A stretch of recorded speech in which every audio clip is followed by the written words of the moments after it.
From my heart to yours, from Yas with infinite love.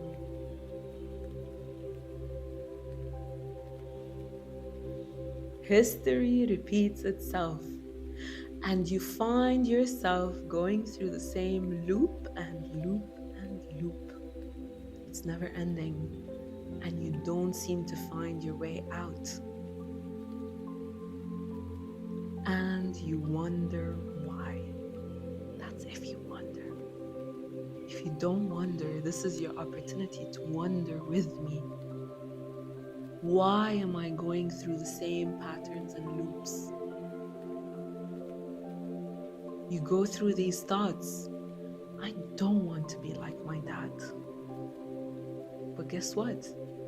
You end up being just like your dad. I don't want to be like my mom. And you end up being just like her. And you even maybe find your mom and dad saying, "You're just like my mom. You're just like my dad."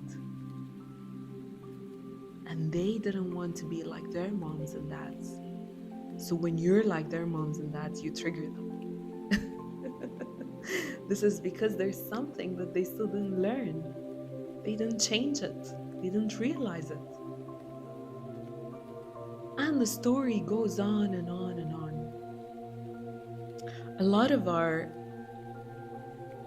the beliefs that we take on, a lot of the things that we don't want, we end up focusing on so much because they become the reality that is there. And when we see this reality, even though we don't want it, yet we're focusing on it, your mind does not process negatives. It's very simple. It just needs simple instructions. You give it change, it will give it to you. The resistance is all the thoughts that you bring in because you're overthinking and analyzing and trying to see if this is the right thing to do or not. But your mind is very simple. It does not process negatives. So if you say, "I don't want this," you're actually wanting this because all your focus is there. And this is what's happening in our realities. So I don't want to be like dad. I don't want to be like mom. Often what's happening is that even when we're not wanting to be like them, we've already taken or stuff that have been passed on, certain beliefs, belief systems, programs, certain decisions that our lineage has taken based on the circumstances that they were living in. Noting that one thing that's very, very important here, we should always believe that they have been doing the best they could with the resources available to them. They only knew that. Could they have done different? Yes, they could. But maybe they didn't have that voice inside of them, or maybe they didn't follow it because they were just wanting to fit in. Because they believed that being loved means looking like everybody else, following everybody else. So noting that they did the best they can with the circumstances available to them and without judging them, I want to explain to you how these things come. These things come to us. So I'm a child of a particular lineage. And as a child, my lineage lies behind me. And I'm going to draw this for you and I'm going to show it to you. So if we look at 7 generations back, so this is me here. My mother is going to be on my left side and my father is on the right side usually. This is how they're aligned. And then my father has his mom and his father in the same pattern. So usually, and then the list goes on.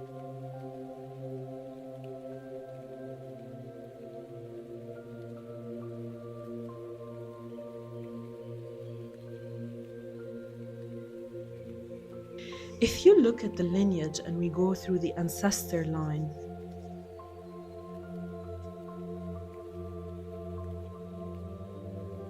I'm here today. I have one mom and one dad. And then I have, from my mom and my dad, I have 2 moms and 2 dads. So that's a total of 4. So 2, 4, yeah, and then 8.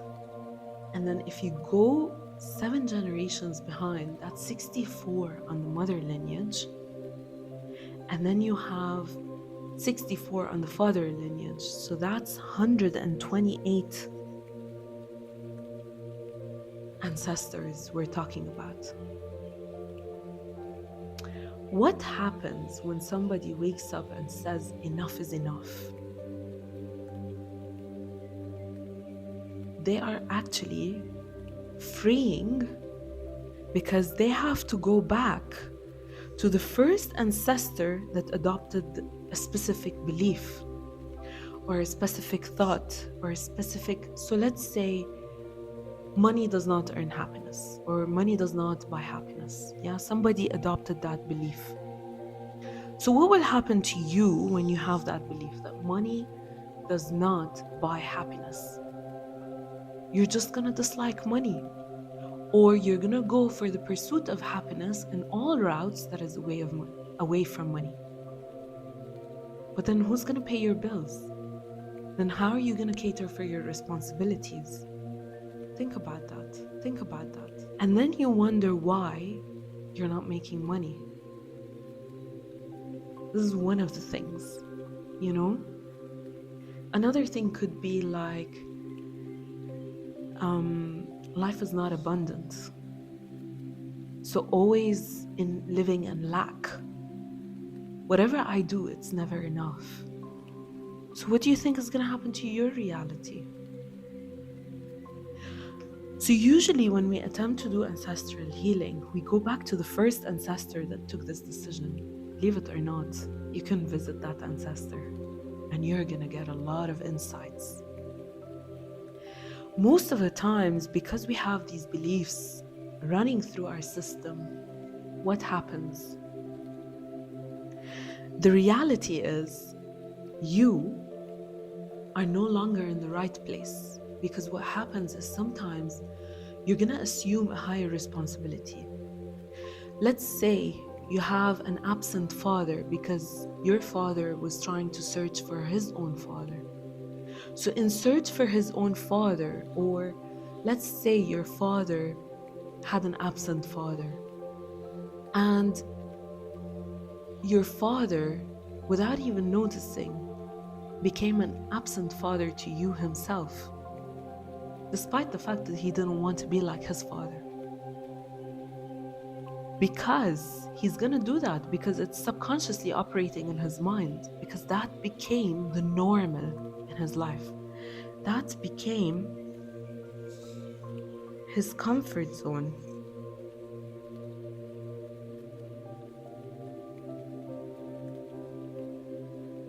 That became his comfort zone. Whilst he's going and pursuing to find his father, in reality, he's actually going to find himself. He doesn't know it yet. You had an absent father. So what happens in your family dynamic?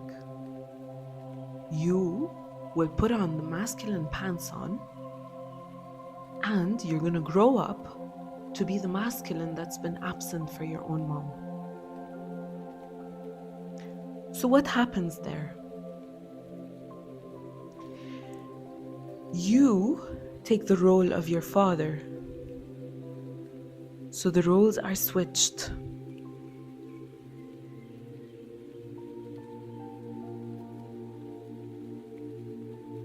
In this role switch, always, we talk a lot about sacrifice, but we don't talk about what we really sacrifice. There's always a sacrifice.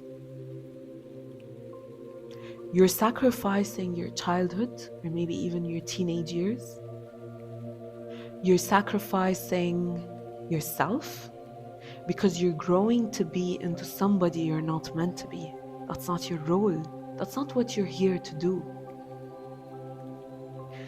What do you think happens to the lineage behind you? What do you think happens to the flow of energy behind you? What do you think happens to the flow? It's disrupted because now the flow, the reality is, the same way we receive trauma and unwanted negative beliefs and programs that no longer serve us in our life today, even though we receive all of that, but we're also receiving a lot of wisdom. So we're missing out on a lot of gifts that might be coming from our lineage. Why? Because we're not in our right place. We are the child, not the father.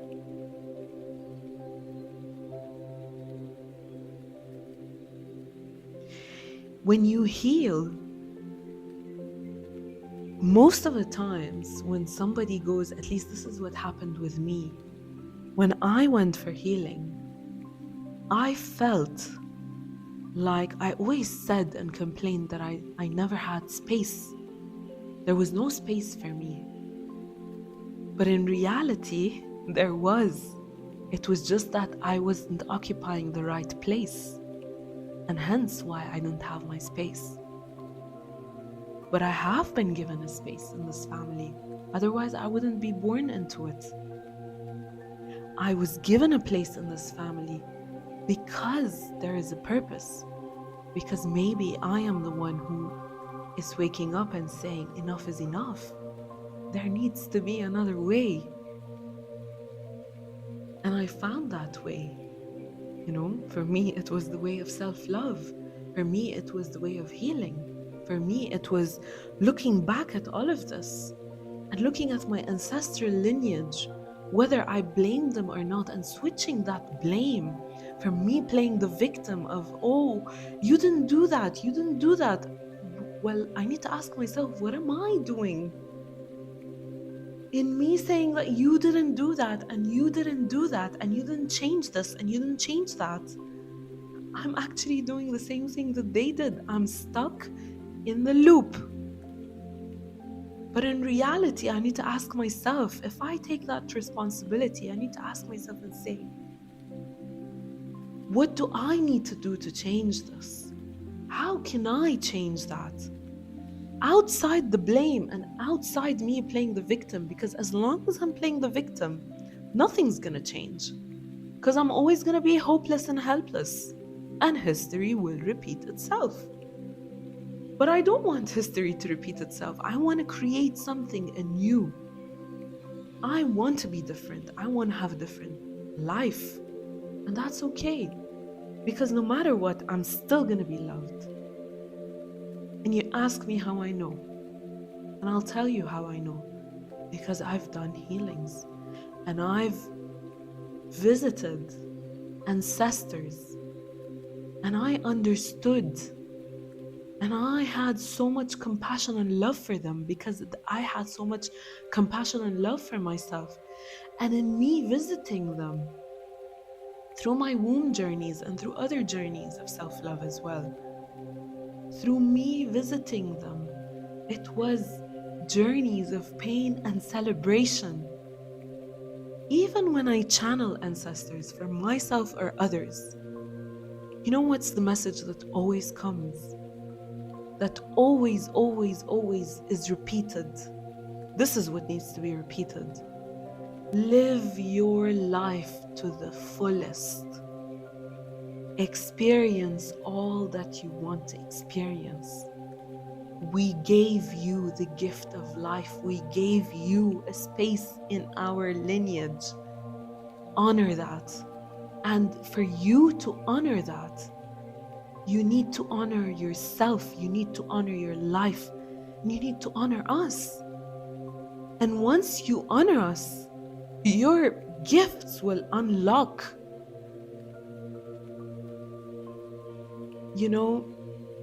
I got my gifts and I discovered that I have these gifts from great grandmothers that I didn't even know existed. But as I was searching for myself and through my journey, I started getting insights that I need to look into my mother lineage, I need to look into my father lineage, and I discovered that I had great-great-grandparents who used to see, who are as clairvoyant as I am, as psychic as I am. And I got these gifts from them and I thank them all the time. But I didn't know that before. And when I met them and I said that, they said, every time I go through healings, they say, free us. Let us be free. You know, let us be free. We want to be free, because when we're free, we are freeing the collective.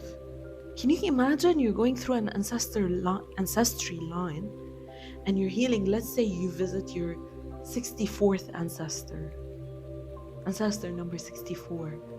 Can you imagine how many generations after that 64th ancestor until you came here? That's 7 generations. If you free that 64th ancestor, you're actually freeing 7 generations of people. Can you think or imagine for a moment with me, what is the impact on the collective as you free these people? You're freeing humanity. This is when you will realize that there are ripple effects. This is how important your healing is, because as long as you're a victim, you're going to always be a perpetrator.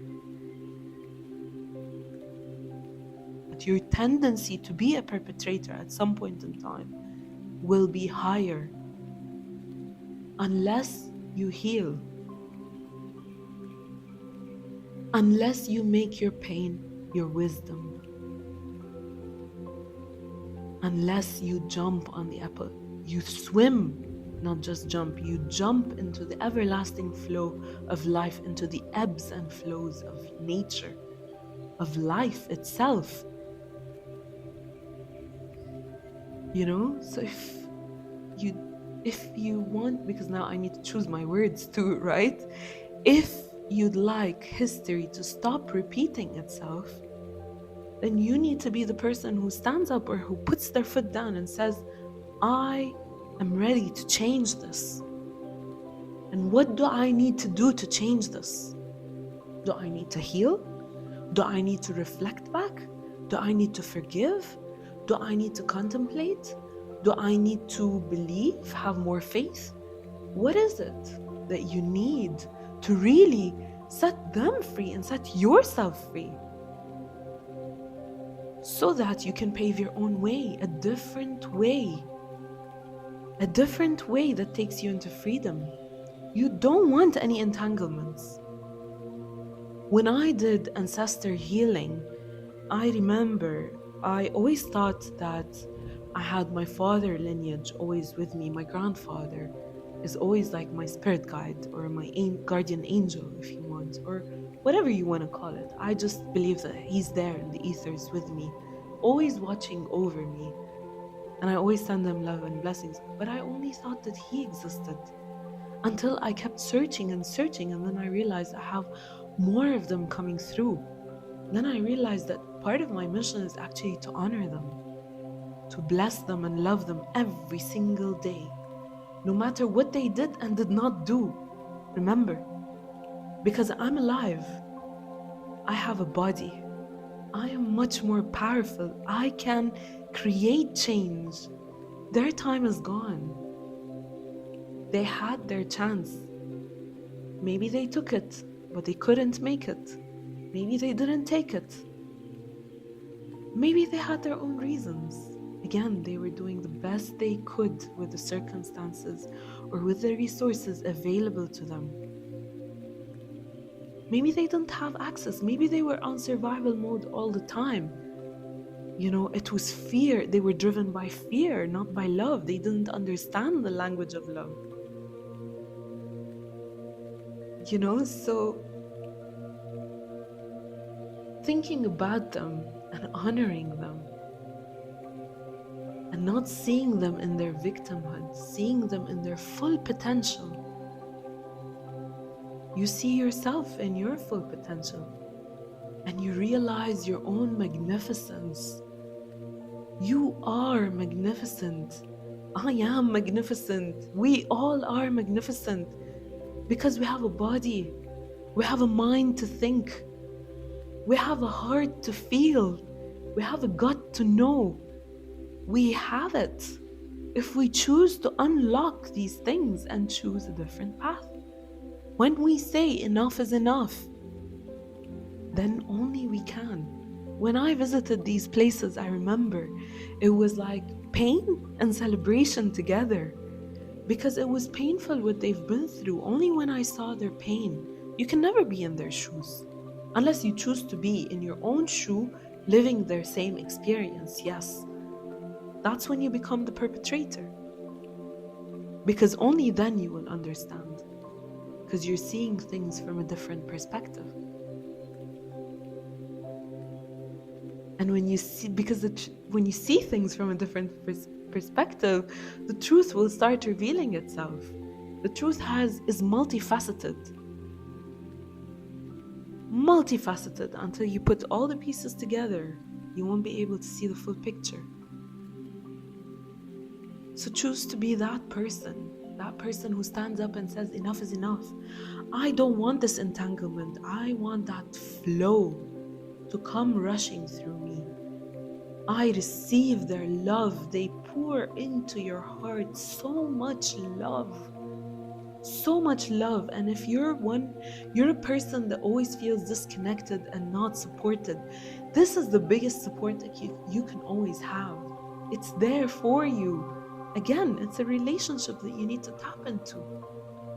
Once you build that relationship on good foundations, on love, on compassion, on forgiveness, on grace, on peace, you free them and you free yourself.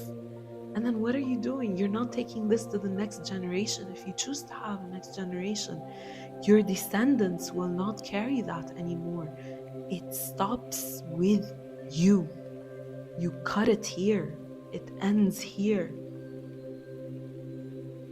This is the power that you have.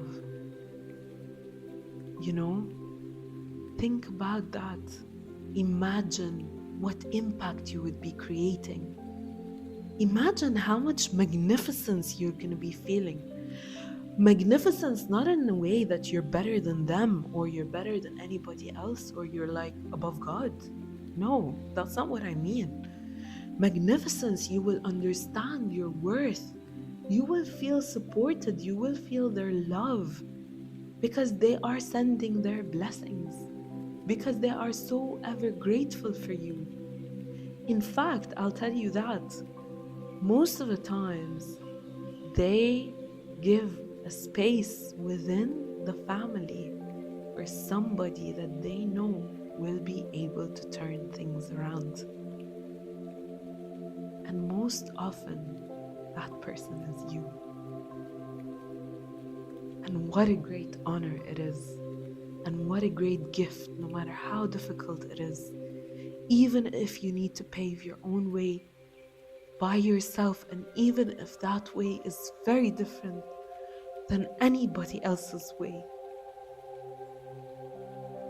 It's your mind that tricks you to believing that you're not going to be loved and you're not going to be honored. They will always be there and cherish you and love you infinitely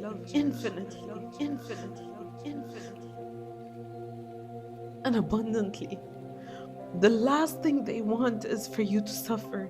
And this is something I've always channeled, and I've always maybe not understood it until I did this video now, and these are tears of joy and honor to them. Because even the ones that I didn't know, I thank them for everything that they've given to me. They've given me the best gift ever. It's a gift of life. I'm in a body. It means that I can create whatever I desire, whatever I choose. They're not here. They can't do that. They had their chance, but they're no longer here. But they passed on this legacy to me so that I can make the most out of it, to live freely, to live as I please, to live with my highest potential, to live in love, in compassion, in grace, in ease, not in suffering.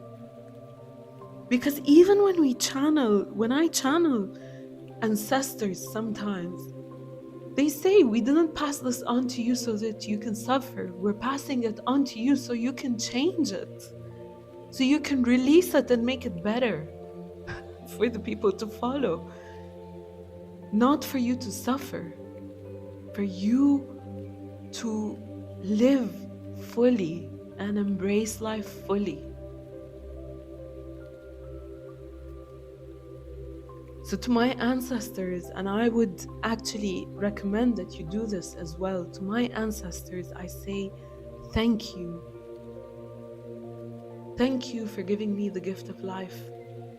And I love you, and I forgive myself, and I forgive you for anything that I've done or I've thought or I've taken on consciously or unconsciously. It's not your fault. It's not mine either. You know, enough living in the victim mentality. It's time to honor them and to love them. And just take a moment to feel their love in your heart.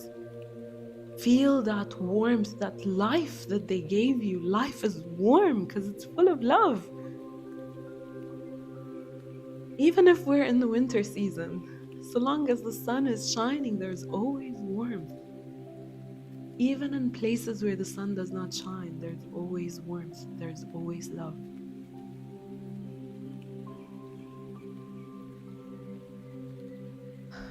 So think about all these people and what you can do to change, to create a positive impact on their lives and yours too.